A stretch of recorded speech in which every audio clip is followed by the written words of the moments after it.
everyone doing today? Good, thumbs up, Zoom thumbs up. Awesome, awesome. So yes, I am Julie Popplewell. I just recently started at Vandercook College and have been having an awesome time teaching the oboe studio and teaching oboe tech to all those future band directors that will go to the oboe, go to start teaching band in middle school, and now they will have an idea of how to work the oboe. But we're going to talk today about good practice habits. Sometimes it's hard to motivate yourself to practice because you just don't have an idea of how to do it. So we'll go over today, creating a schedule and kind of my routine of what to do. So there we have Vandercook right there. All right. So we want to try to think about making your practice time into a routine. So trying to set up a regular time to practice, I know, and figure out what time of the day you actually get the best quality practice. I remember when I was in my undergrad of hearing those people who would go to the practice rooms at 10 p.m. or 11 p.m. and maybe I should try that. And then I would practice for an hour, hour and a half and come out and be like, I accomplished nothing. And now I'm tired. So I was not a night owl, but I did better if I got up early and got my practicing in done. So maybe right after school, you can use that as a time to refocus and reset. There have been studies done that when your brain is just overloaded with school and educational things, that it actually helps your brain to function better if you just go and play music because it uses a different part of your brain. So it is kind of a good time to decompress. So making sure you do it every day. So putting it in your assignment notebook. Did I practice today? Or set in your assignment notebook for the week. I'm going to practice this day, this day, this day. Quality is better than quantity. You should, especially for oboe, but any instrument, trying to get quantity in just so you can keep your embouchure, because that will go away. It'll weaken if you don't use it every day, or at least most days. I always tell my students to try to practice 5 days a week. So say they have lessons on Saturdays. I want them to practice Monday, Tuesday, Wednesday, Thursday, Friday, have their lesson on Saturday, take a break on Sunday, or pick one day. Maybe it's better to practice on Sunday and then you take Friday off because you're tired. So kind of checking it off your list. Make a plan. So I have down here a practice time. So my plan is I'm going to warm up every time for 5 to 10 minutes at most. And then per etude or band piece, I'm going to play 10 minutes maybe at most. And then trying to end with something you really like playing, maybe something that you have memorized that's a little showy and you want to work on, just kind of playing. I usually end with playing maybe the Mozart concerto because I have it memorized, and just kind of having fun with it. And then most importantly, trying to smile and even laugh before and after you practice. I actually do this before I'm about to, like, say if I'm in the green room and I'm going to go up on stage in front of everyone, it'll be weird, but if you saw me, I'd be in the green room and I'm doing what's called laughing yoga. And I make myself laugh. Ha, ha, ha, ha. And then you end up just laughing, and you can't, when you're laughing, you can't help but being positive. You can't laugh and be sad, you know? So and that will also change your mindset too around like, oh, I have to get this right, of like, just feeling light, and positive. Maybe setting yourself a goal for the week or the month and trying to write it down. Writing it down is really good. Maybe you have a notebook or something, or even in your music, saying what you want to accomplish. Say you want to get better at vibrato, double tonguing. You can pretty much like YouTube anything that you want to do. Say you even want to try circular breathing. You can find YouTube videos on how to do that now.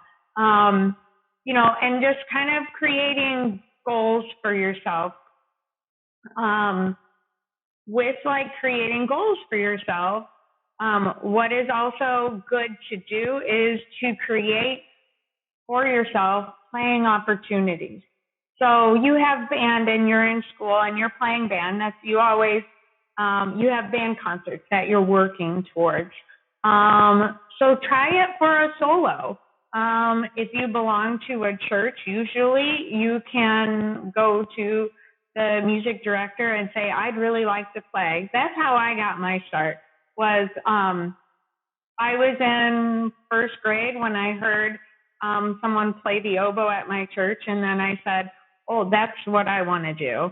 And so right away, after I'd been taking lessons for like a year when I was in 4th to 5th grade, I started playing at least once or twice a year, and it helps to just give yourself something to practice for. Okay, so we'll move on. Oops, went too far. Okay, there we go. All right, warm up. So long tones are really important. Sometimes I just kind of do scales, but I kind of incorporate the long tone theory while I'm doing my scales, but I'll just play my scales really slowly. So long tones. You want to try to do it in varying ranges, your low range, middle range, high range. Okay, so focusing on like the beginnings of how your note starts and the ends of your notes. It's really important. So a lot of times we're playing and we just kind of think about the middle of our phrase. And we need to think about the whole thing. So many times I've heard students playing, and then they have this really beautiful, gorgeous phrase, and then at the end, the note just cuts off. The way I like to think about the ends of phrases, for the most part, is to think about the ends of your phrase ending like smoke. Like if you're at a bonfire, you see the smoke coming up, and then it just kind of disappears. There's no exact like where it's gonna cut off on. So we want to practice like that of our long tones, of having it just slowly disappear.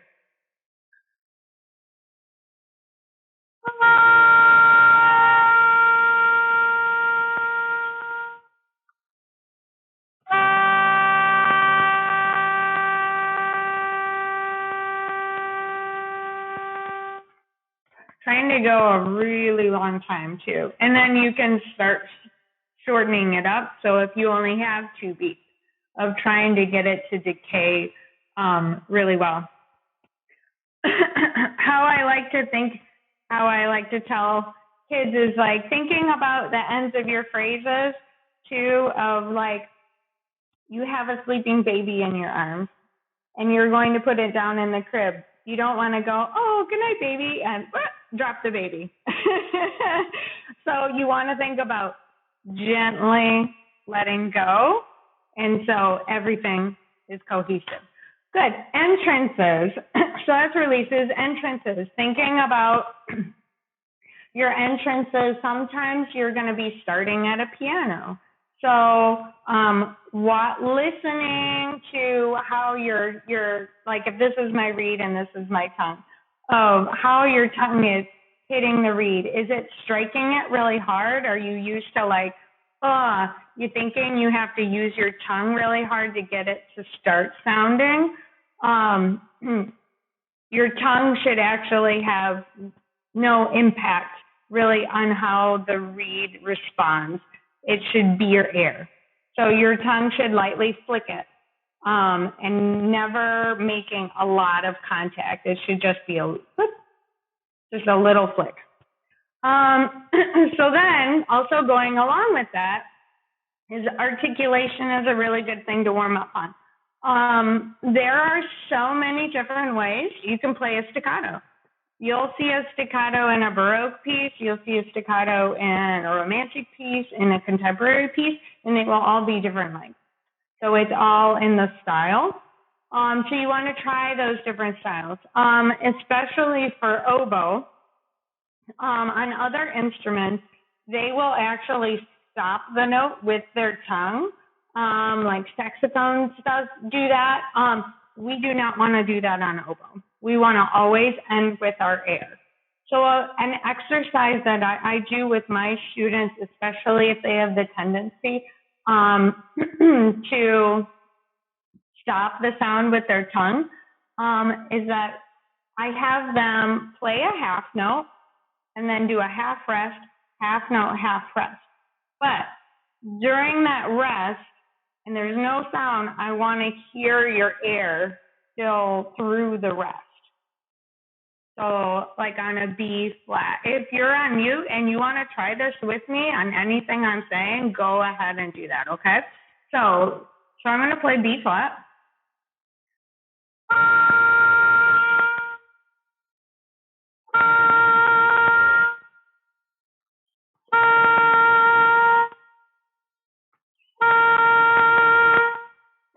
So it's probably hard to hear me on here, but my air was, so I think da, da. So that ensures that you're always tonguing on the wind. Your wind is continuous and you're just tonguing along it. And then making it into quarter note, quarter rest, quarter note, quarter rest.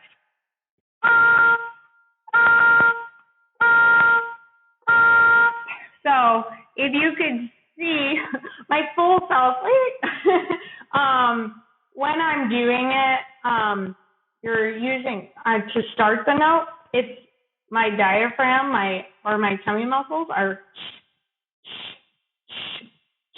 making the air be that forceful and then relax while the air is being continuous. Good. And then, and then we want to think about making it even really short. So those staccatos, but light, very light staccato. So staccato doesn't mean short. It's more detached. So separated, and I like to just really think like leggero, light. So then you can think eighth note, eighth rest.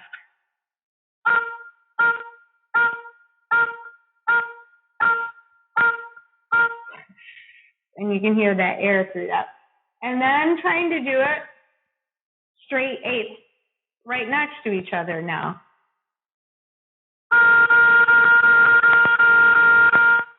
And then maybe staccato eighths.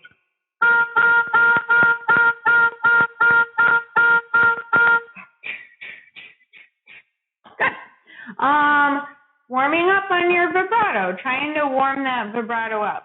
Of practicing just any tone in any range, doing it really slow, really fast, doing crescendos and decrescendos. So my next point I have on here, it says 1 to 8, 8 to 1. I like to think of my dynamics instead of always pianissimo, piano, mezzo piano, mezzo forte, forte. I feel like there's another dynamic level between mezzo piano and mezzo forte. Sometimes I call it mezzo blah. It's somewhere in there. So thinking 1 to 8, and then I can actually write in my music, okay, here I'm playing a 4, and then as my decrescendo comes down to a 3, or I'll even do like 3 plus, 3 minus, and have it be a little bit more detailed. That's really helpful. So I think about first starting on my warm-ups of starting at 1, like the absolute quietest you can play. And then 8, going all the way to 8, which is the absolute loudest you can play. You really want to make sure, too, that you have a tuner out when you're doing this. So that you can make sure that when you're doing a crescendo, that your pitch isn't going sharp. The faster you blow your air, the more the reed's going to vibrate faster, then the pitch is going to go up. So when you do that, you have to compensate and it's all like microscopically, but you have to do it. Open up your embouchure a little bit so that the pitch stays the same. And then the opposite, do 8 to 1. Play as loud as you can, and then go to as quietly as you can. And then do it all together, doing a crescendo and then a decrescendo, and trying to make sure that your 4, 5 range are exactly the same. A lot of times, everyone they do a really nice gradual crescendo, but then their decrescendo is like, goes really fast. And so we need it to be really gradual. So that's also why doing it with like a metronome at like maybe 50, quarter note equals 50 or 60, and then just really using that to try to think about that 4 to 5 range being the same. Good. And then pitch, we just talked about that with watching that with that. Okay, so the next part for warm-up, scales. Scales. Oh my gosh, scales are so important. All music is made up from scales. Whatever key you're in, it's in there. You will find like little snippets that just goes up the line, and that's just your scale. So the more that you have your scales under your fingers, where you can then do it without thinking, then the better and the faster you can sight read. And not even sight read, just like generally playing. Your fingers, the more you can get your brain out of it where you don't have to read it anymore, then the more confident you will be too.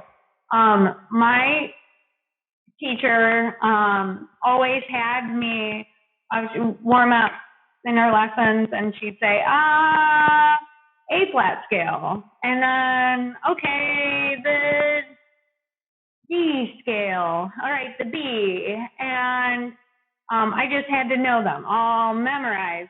I did and then I got to a point where, like, I would do them, but I'd have some mistakes in there, and then I got kind of like, I just thought to myself, I'm tired of guessing.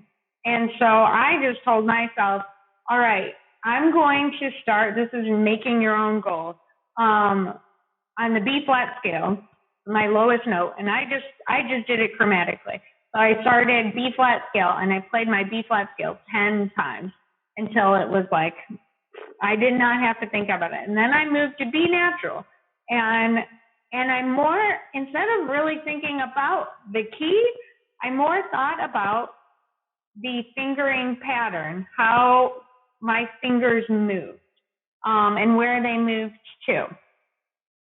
So that's a really good thing to do is just memorize those scales. With my students, my routine for them is that they have to, right from day one, we start scales memorized. I don't have them look at music at all. Only if they're just beginners and they don't know the fingerings. I'll let them use a fingering chart for like the first 3 or 4 lessons, and then they have to be off that. And they're just really like using their ears and thinking about their fingerings rather than the note and what the sound is, of reading it, getting that out of it. So we go through all of the scales, and then we do flats, and then we do sharps. Then I have them do the 2 octave scales, and then I give them a scale sheet that has the major and the 2 minors, and then arpeggios. And I use those arpeggios, and I turn them into whole notes, and we use those as long tones too, to think about how we're blowing. Good. Okay. So also you want to think about your scales. They don't have to be fast. You can play them really slow. Sometimes actually I'll have students like learning vibrato, and like practice your vibrato when you're doing your scales. Just do like 4 pulses on each note. Wah, wah, wah, wah, wah, wah, wah, wah, wah, wah, wah, wah. And then just keep making it faster and faster every time. Let's see. You want to really concentrate on your airflow when you're playing your scales. I always want to think about, when I'm playing my scales, of making sure that I'm fully open in my throat. And just really practice kind of like as loud as you can. Annoy your brothers and sisters. And just thinking about filling up the whole room with your sound. I like to even pinpoint and think, okay, I'm shooting my sound to the top corner of this ceiling. And you want to think about doing a crescendo on the way up. The reason for that too is that those high notes vibrate at a higher frequency, and it requires more air to get the same dynamic level as you do on the lower end. So the more you need to increase your air, so then everything actually sounds like a one block of sound.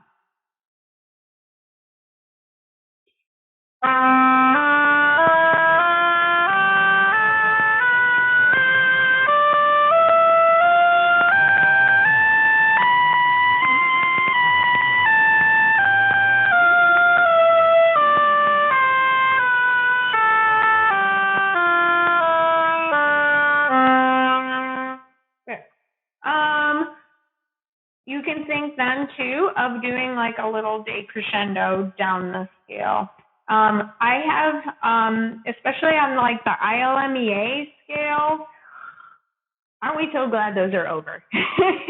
Those ILMEA scales, but I'll have, especially the kids who have it down really fast, I have them then just focus on doing a crescendo up and a decrescendo down, and then that gets them to think more musically and gets their head out of thinking what's the next note, and then possibly second guessing themselves, which is most of the problem. Okay. Also think about with your scales when you're going slow is thinking about your fingers barely moving off the keys. The farther away you are from the keys, then the more distance they have to go, and then the less likely to hit at the same time.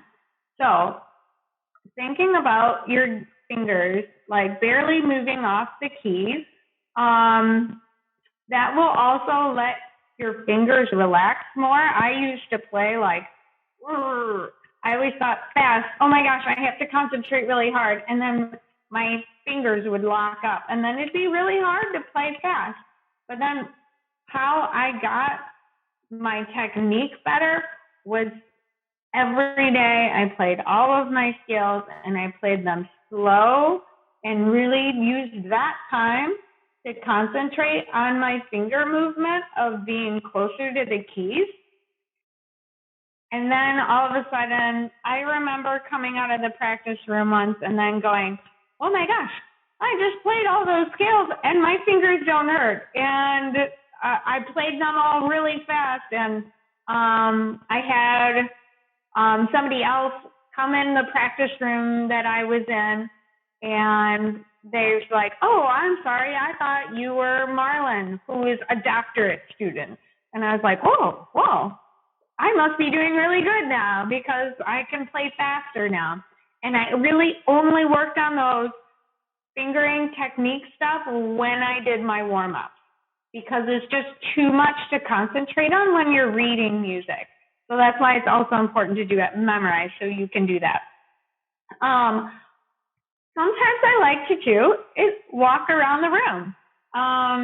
When you're playing long tones or doing your scales, just even that walking around in a circle, it makes your mind have to slightly look. I'm like, I have to not trip over my clothes that are maybe on the floor or something else, or the dog. And then it's a slight distraction so that you're not too much in your head. And then that helps everything to ease and feel a little more comfortable. Okay, so let me go back to this. All right, so here we have these lovely ILMEA scales that we're glad they're kind of fuzzy and we don't have to play them anymore for a while. But a way to practice your scale, or really anything that you're working on, that you're struggling on, is like the 3 rule. Okay, so you want to play that scale 3 times in a row correctly. So if you play it once, right, yay. 2, right, yay. 3 times, you had a mistake. You got to start over. Try it again. 1, 2, 3. Because most likely when you're in the situation and you're in an audition and they say, play the A flat scale, and then you can do it 2 out of 3 times. Most likely when you're under pressure, it's that what's going to happen is that one time that you didn't play it right. So getting it under your fingers more, 3 times in a row is best. Yeah, trying to play them all memorized helps psychologically, so that then you go, wait, I've played this memorized. I can do it. Okay. I have kids do this a lot with like the ILMEA etudes. We'll not do the whole thing memorized, but I'll just have them memorize like one measure. Okay, maybe trying to do 2 measures memorized. And then when they've played that one measure memorized, then they go back and they start actually reading it. They have analyzed that measure so much more than just playing it over and over and over again. Because then they had to go, wait, what is that next part? Then they read it again, and then they try playing it without looking. And then they've made more notes on on what's coming up next. And then they know they can play it because they've done it memorized. And they never actually play those auditions memorized, but it just helps you to trust yourself. I like to think about my fingers having little brains in them. And I've just trained them that they know what to do. So I can play all of my scales super fast, but they move so fast, my brain can't keep up with it. I just go, oh, it's the C scale, and then just do it because I've done it so many times. So it really helps with your technique. When I was in high school, I was like, give me all the slow lyrical stuff. I love to play slow. Oh, fast. I'm so nervous. And I would lock up. But then when I actually really focused on my scales, like confidence built, and it just helped so much with my technique. Okay. I keep forgetting. I have to go back. Okay. All right. So now on to like our etudes. How to practice tough passages. This is the part we call woodshedding. We're going to be compartmentalizing those tough passages, changing the rhythm, and like only playing like a few notes at a time and getting it in our heads or in our ears. What is? There we go. Okay. I'm clicking around and getting confused on where we're at. Okay. Oh, it's my pad. It's changing that. Okay. How did I do this? Trying to move everyone. I don't know what's going on. Okay. I can't read like the first part of what I wrote, but anyways, I think what I wrote was, maybe I can do it over here. There we go. Okay, sorry. We want to, like, this is especially good if you have 16th notes or 8th notes that are all in a run. Changing the rhythm to playing it long, short, long, short, long, short, long, short. So I'm going to go through these quickly, and then the next thing I have some passages, and I'll go through it. And then another thing you can do, and doing it vice versa. That's actually doing short, long, short, long, short, long is much harder to do. And then if you want some more practice at it, if you have a set of 4 16th notes, each set's of 4 16th notes, hold the first of every 4 and then play everything else in time. Da da da da da da da da da da da da da, and then you hold the second note, da da da da da da da da da da da da da, and then third note, fourth note. Trying to do this one more time too by holding every first note. Then play it in rhythm. Oh my gosh, you will have it down pat by doing this. This also, especially the holding the first note of every 4 16th notes, it helps you to create some better phrasing too. And we'll talk about that. And then once you get that hard passage,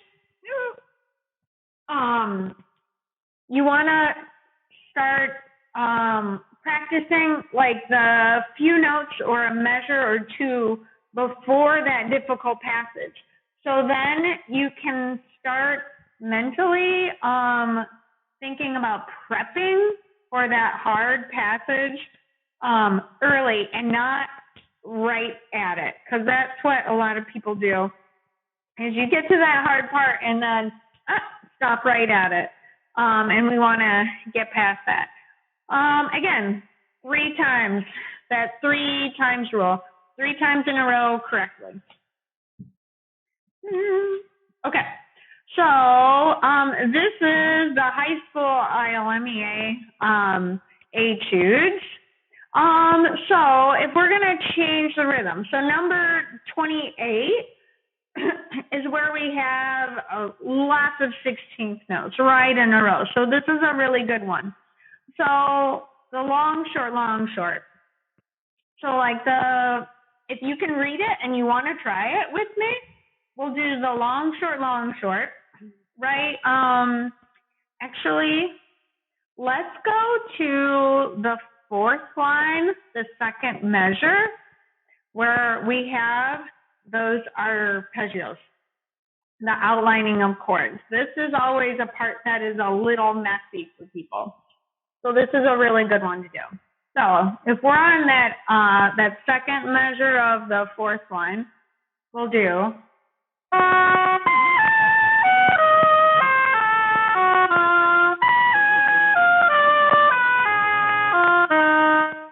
Okay. Also, when you're doing these rhythm things, you want to really make sure that you are still doing the right articulation. You don't want to change the articulation because that articulation drives the phrasing, and it'll mess you up then if you change the articulations, because then your ear is going to pick it up differently. Okay, so then doing short, long, short, long.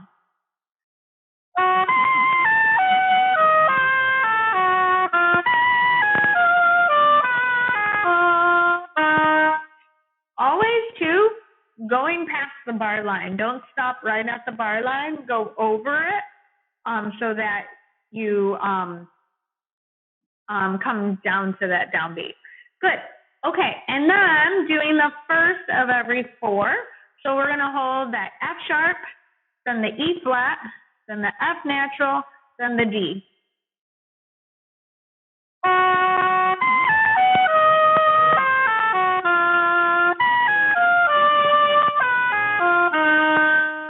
So I kept everything really strict except for the first note and holding it. And then you can go on and play the second note.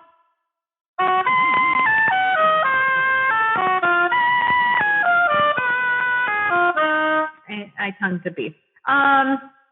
Good. And then trying to maybe play the first of every 4 again, and then try it in rhythm.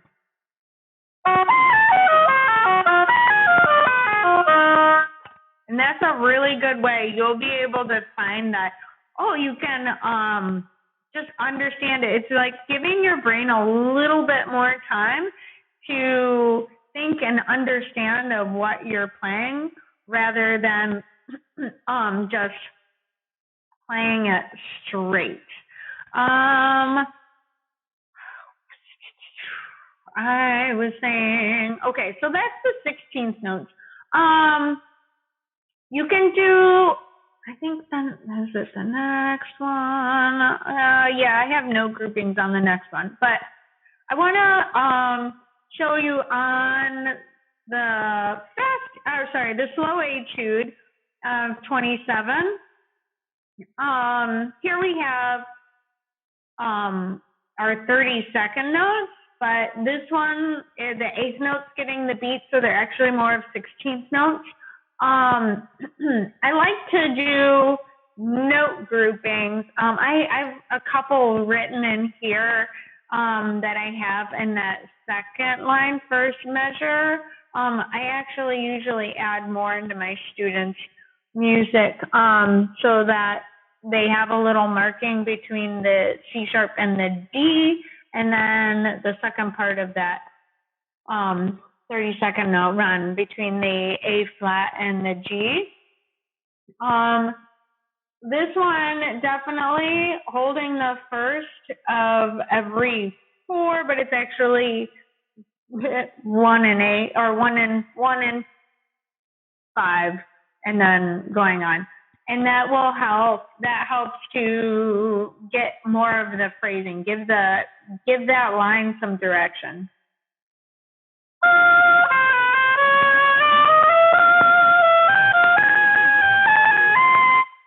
I've been having trouble with water in my beef lucky. Sorry. See, it even happens to everyone. Good. So then when you play it in rhythm, if you notice that, like, when I held the note, it was like my landing point. And then the note after my marking was like, I was starting to thinking of that as like the new phrase. So I brought that out. Da, da, da, da, da, da, da, da, da, da, da, da, da, da, da, da.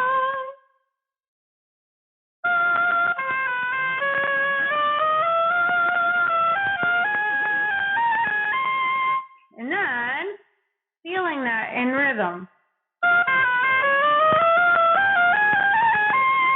Oh, this B flat's gonna kill me. But anyways, good. Okay, so I was trying to look for something that is pretty easy and something you think of like as an oboe solo. So I just found this really quick. Swan Lake. And talking about note grouping. You want to think of grouping notes in like 3 to 5 note segments. Sometimes it's a little longer, sometimes it's a little shorter. So this will help you to play through the bar line. And it helps, it's kind of, especially on like your long 16th note phrases, giving you kind of goals that you're going to hear, and now you're going to hear, and now you're going to hear. Like if you're running and you're thinking, okay, to the next tree, to the fire hydrant, it kind of keeps you motivated to keep going instead of looking at this really long thing of like, oh my gosh, how am I going to make it through? Good. And then it helps you to create more musical phrasing and help with your note accuracy. How I describe note grouping, there's really no like right or exact wrong way to note group. It's kind of what will make sense to you. Sometimes I'll have a student playing and I'll suggest one note grouping, but then it didn't seem to really help. And then I change it a little bit, like by one note or something, and then it worked and it came out right. So there's no exact wrong way. So if we look at Swan Lake, the oboe line, if you have your instrument, you can play with me. So we'll do 1, 2, 3, and 4, and 1. Notice we're in the key of D, so F sharps and C sharps.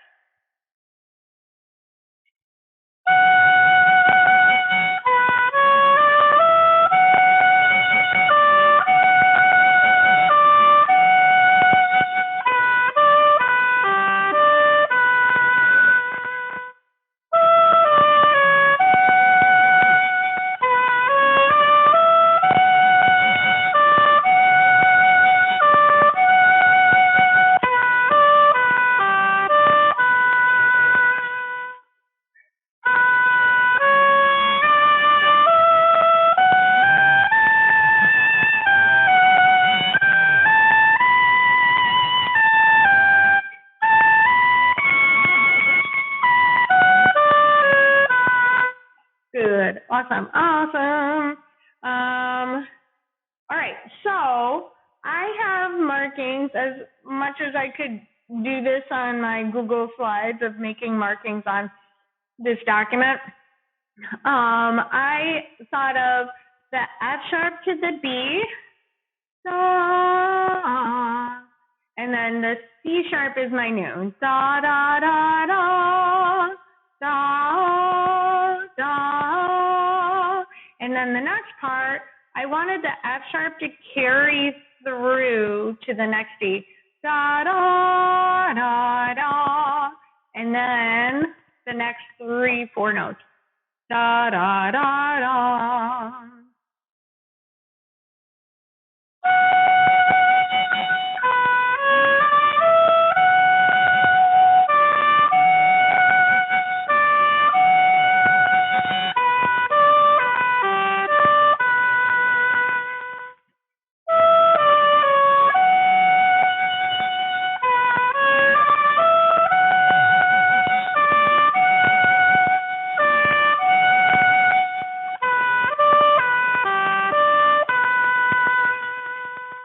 Okay, and kind of give some more on the next part of it, of how I thought of it.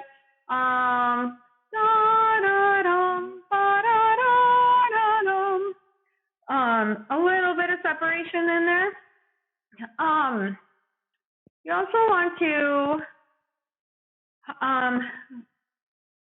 thinking about when you're working on pieces of your dynamics.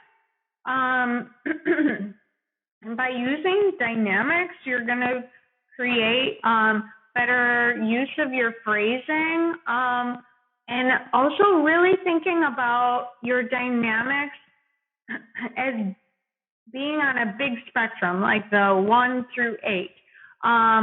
You want to think of it, playing your dynamics like stage makeup. So when you see an actor and they're on stage and you're in the audience and they're supposed to be like elderly, they will look like old, and then you'll go backstage and you see them and they have like huge dark creases on their forehead and then around their cheeks or something, and their hair is like really spray painted white, and it just looks kind of ridiculous because it's very exaggerated. But it needs to be exaggerated because the lights are making them fade out a little bit. And then they also needs to be seen all the way back in the back of the theater. So that's why it needs to be exaggerated. Same thing when we're playing dynamics. We need to cut through, and we need to have the person in the back room hear that we went from a piano all the way up to a forte and then maybe down to a mezzo piano. But it needs to be like really big so that can be heard and understood. Good. Okay, the last part, we want to think about practicing performance. Now that we've done that woodshedding and our warm-up, and we've got those pieces set and we're doing really well on them, now we're coming up to like a band concert or solo and ensemble, or say we have a college audition or something like that. We want to make sure that we can play through it without stopping. So if you make a mistake, just brush it off and go like, I meant to do that, and then after you've gone through the whole solo, then you can go back, and if you had a spot that you had a mistake on, fix it. Do the woodshedding thing. Go back, try to play it all the way through again, the whole section, without stopping again. This will also help you to practice performance, to quick problem solve. So when you're in the actual performance. So if you're practicing and you do a practicing performance and something goes wrong, but you've already taught yourself, if I do this is where I'm going to catch on. I played a D and I go on to E flat, It will help you then in the moment be able to get out of the crises. Good. Also, when gearing up for an audition, recording, or performance, try to play through the piece again 3 times without a break. Now, this is more to help your endurance. So if I'm playing like a 2-minute solo, 3-minute solo, I'm going to try to play it 1 time through. Maybe 30-second break, maybe a minute, get a drink of water, and then go and play it again. Same thing, play it again. When you play it that 3rd time, this is how your embouchure then is going to feel the first time when you're playing it through performance. So then you can see that 3rd time through of like, I started to get fatigued here. Maybe I need to take another breath here, or maybe I need to work on something of what I need to think. And then by doing that too, practicing this way at least 2 weeks beforehand, it's gonna like pump up these muscles in our lip and get us stronger chops. So then you can make it all the way through. Okay. So you also want to try to record yourself. I know, like, we hate recording, especially like those ILMEA auditions, and I hope they go back to live sometime. Recording is good, but it can be a real mental health challenge because we get really critical of ourselves. I mean, even anything that I record, I go back and listen to it and I go, but sometimes you just have to let things be. Because we will never play anything perfectly. There is no such thing in music as perfection. Okay, tell yourself that. There is no such thing as perfection. No one plays anything perfectly. Even if you get all your rhythms, all your notes, everything correctly, all your articulation, someone will still say, oh, they should have done more of a piano there. They should have made that more light. They should have gone a little bit faster, or you're saying that to yourself. So trying not to go to perfection, but trying to just tell a story. Okay, so by recording yourself, you're also gonna heighten your adrenaline and your nerves just by pressing that record button. So this is also gonna help you to figure out your nervous symptoms are, and then figure out the solutions for them. So my nervous symptom is that I get dry mouth. And when I get dry mouth, it's really hard to play when you don't have saliva in your mouth. So my go-to is that I just always have water with me. One time I went into an audition and I forgot my water bottle. So I had my reed cup and I drank my reed water, just a little sip. It was gross, but at least I was able to problem solve and get a little bit of saliva back in my mouth before I went in on it. Some people I know get sweaty palms. So I tell them, like, bring a towel with you, have a little hand towel, have it on your lap, and then you can dry your hands off a little bit, try to get that. When your heart races, really concentrating on your breathing before you play, thinking about breathing in slowly through your nose for 5 seconds, hold it for 7 seconds, blow it out really slowly out your mouth for 8 seconds. Do that like 3-5 times, more than that, and your heart rate will come down and you start being able to think clearly. When you record yourself, listen.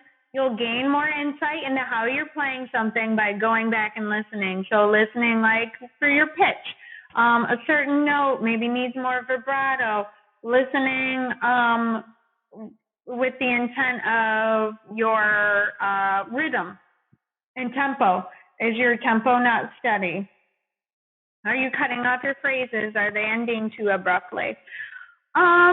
I made like a video on different microphone setups for recording. I'm not going to play the video, but I'll see if I can like zoom through it. So what I found was for making recordings, especially on oboe, when we play, when we record on just our device, it sounds like we're underwater and it gets this like garbly sound. Let me see if I can fast forward. Carpet straight from the iPad. Okay. So this is straight on from it.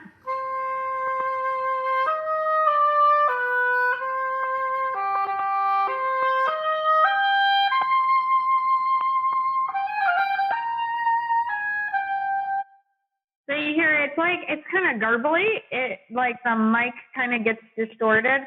And then just by putting headphones where you have the little mic on it, that this helps the sound.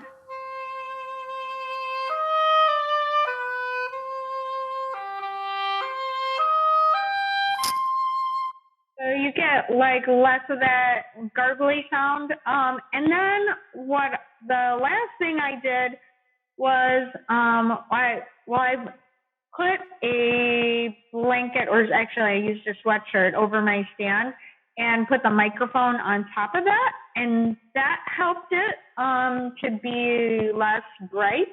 But then what I found worked even better was actually putting the sweatshirt over the microphone, like kind of wrapping it up a little bit.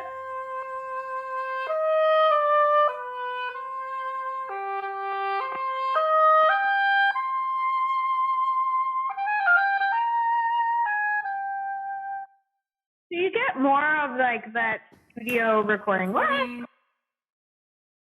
Okay. And then lastly, like just trying to play something for fun. So I like Mozart. I also like a lot of, my forte is I love, modern music, but and that's also because it's really hard. And I like to do woodshedding and really figure out pieces like a puzzle. But like during the pandemic, I just took the Mozart Oboe Concerto and I took the piano part and I played like the treble clef line on oboe and recorded it. And then I took the bass line and I recorded it on English horn. And then I played the solo and I just made like a little recording for fun.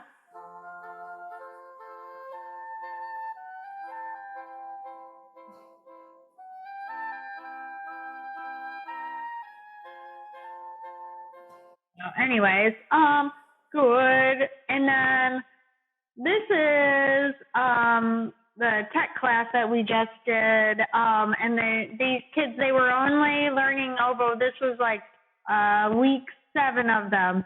And I had arranged the Imperial March from Star Wars. So, what is that? 1, 2, 3, 4.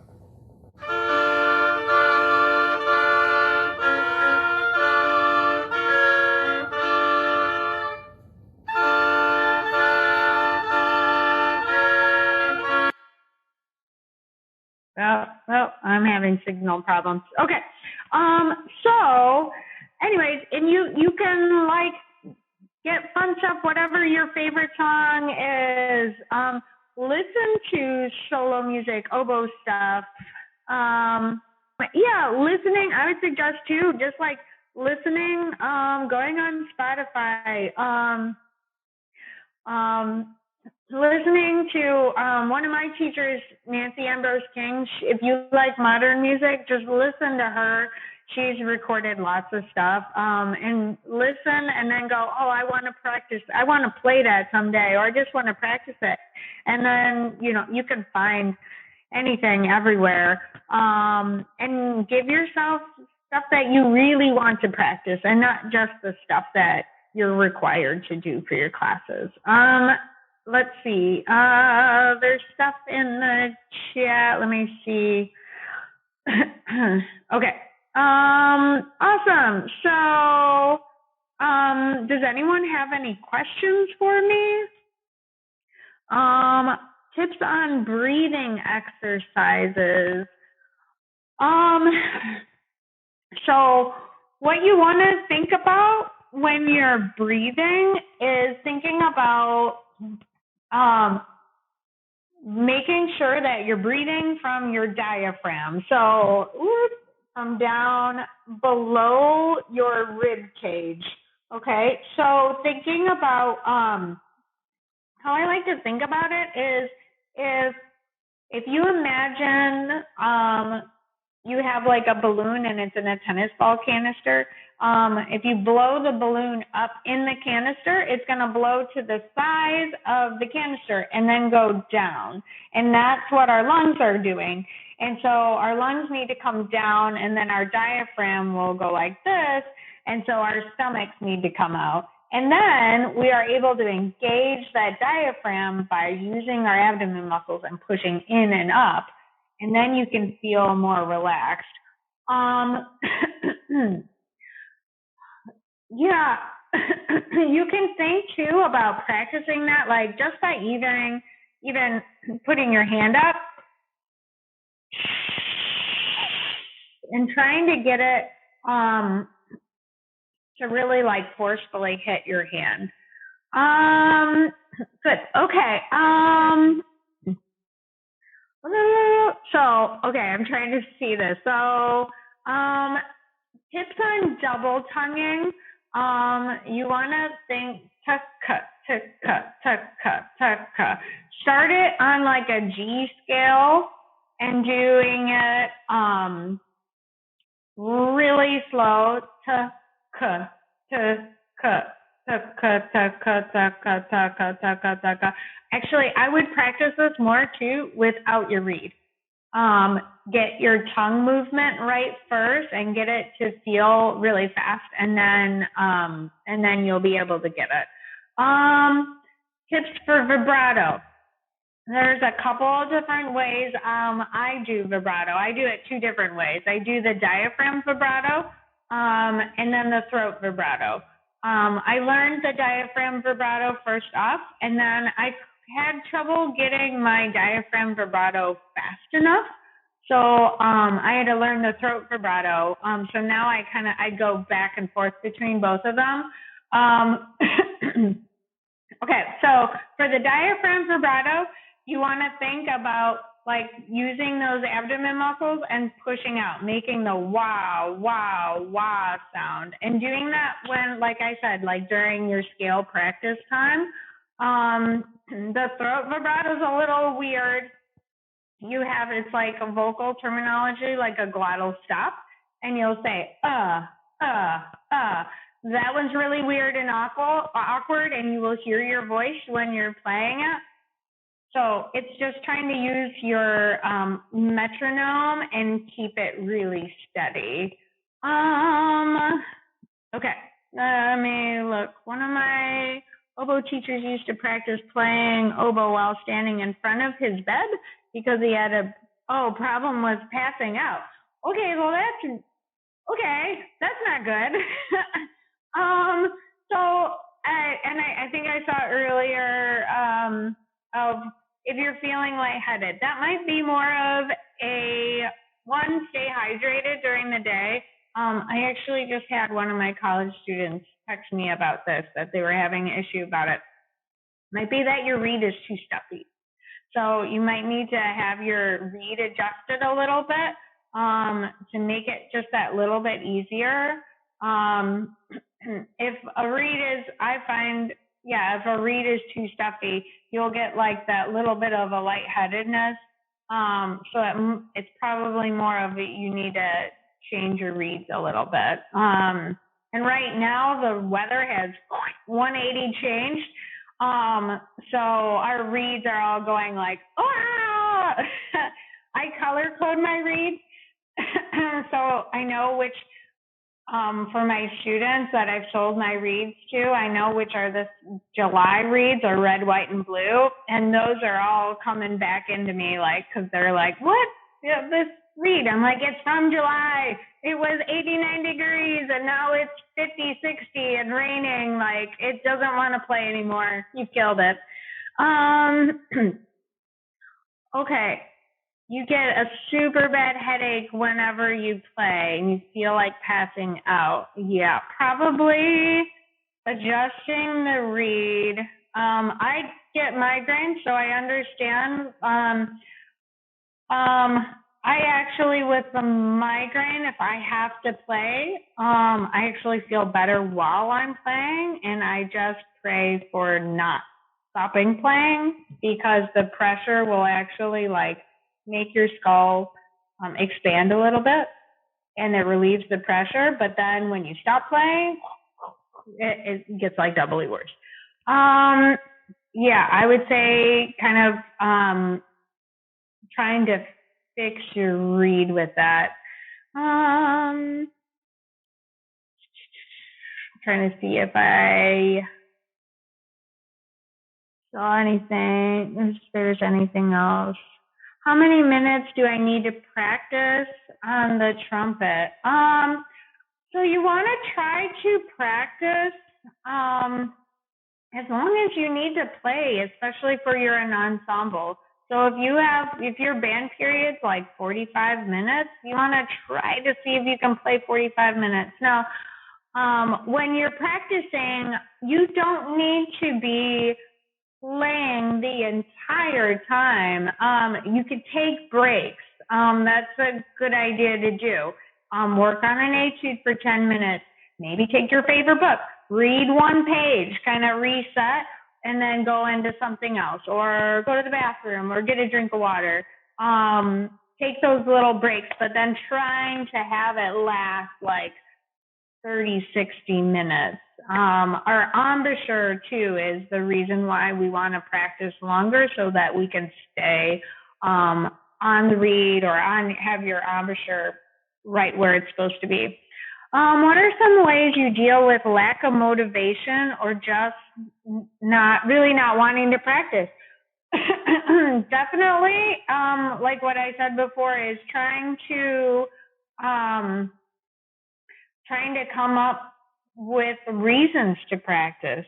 So setting goals for yourself, trying to find music that you really enjoy, try to make up your own performances, get a group together, form like a trio or a quartet, find something, arrange something. I arrange every year for my students, and I make a big oboe band. And I just take like a piano rendition that's the Darth Vader theme. I just took a piano rendition and arranged it for my instrumentation. So you can all do that. And my mom is calling me. All right. Any tips on how to play piano for long periods of time without getting loud as you run out of air? So when you play piano, you want, you have to practice playing piano a lot, but you have to, so the trick to playing piano well is to make sure that you can play forte well. You have to support your air loud to play soft, because you have to be able to keep that airstream, even though it's less in intensity, you have to keep it steady. And then when you get that, I do feel like I streamline my air in my mouth, like with my tongue and my cheeks. And as I keep getting quieter and quieter, it all goes forward, and having a reed that will allow you to do that too. I do not play trumpet. Good. You play violin and just started oboe, so that's great. I play clarinet and oboe. Awesome.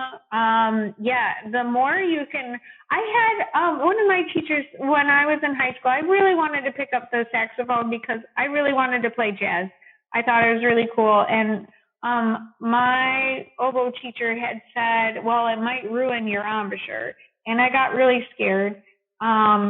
And I was like, well, oboe's too important to me. So I didn't. But now I teach so many kids that play multiple instruments. Go into it. Do lots of instruments, especially learning how to play jazz, because that will teach you improvisation, lots of soloing in there. And it's just this whole different, like, jazz is like low key, but like a little scary, but like you get the more, it's a different environment than you will in an orchestra or band, where you have to play more really precise. So I encourage that. Awesome. You can play oboe, bassoon, piano. Awesome. Starting percussion soon. Percussion's really good. It'll help you with rhythm. Percussion rhythm is crazy. Oh my goodness. Violin, my teacher told me handmade reeds are easier. Yeah. So professionally made reeds they're all pretty much handmade. You're going to have better pitch, better tone, better note consistency of coming out. So definitely trying to, if you're buying your reeds online at least have one professionally made one that are usually $25 to $30. So especially to keep in your back pocket for concerts and stuff like that. Where do we begin if we'd like to make our own reeds? Check out John D. He's the professor at U of I. He just wrote a book, but it's more like pictures on how to make a reed from start to finish. There's some ebooks out there too, and YouTube. You're gonna find a lot of stuff on there. Everyone makes them a little bit differently. So I took reed making of how my first teacher made it, and I do a little bit of my second one, third, fourth one, and I do a little bit of what each of them did. Everyone likes their reeds to play differently, and so we might have like a little bit tiny different measurements that we do differently, because we all have different instruments. A reed that I will like and play on my oboe, I'll have a student play, and it'll sound awful on them. Their oboe might be more stuffy. Their embouchure is different. They blow differently. So they need like a different type of reed for how they play. So that's also why it's really good if you can get a reed that's made by your teacher so they can adjust it and then show you how to. So that's good. Lots of videos out there too on how to adjust your own reeds too. Where do we begin if we'd like to make our own reeds? Yeah, doing that. Headed, passing out no matter what. Yeah, it's probably your reeds are too hard. A lot of they'll say medium hard. Usually I found all of those reeds are just too hard to play. I like my reeds to play pretty easily. So then I can do what I want with them. Because I really rarely have any problems with getting lightheaded.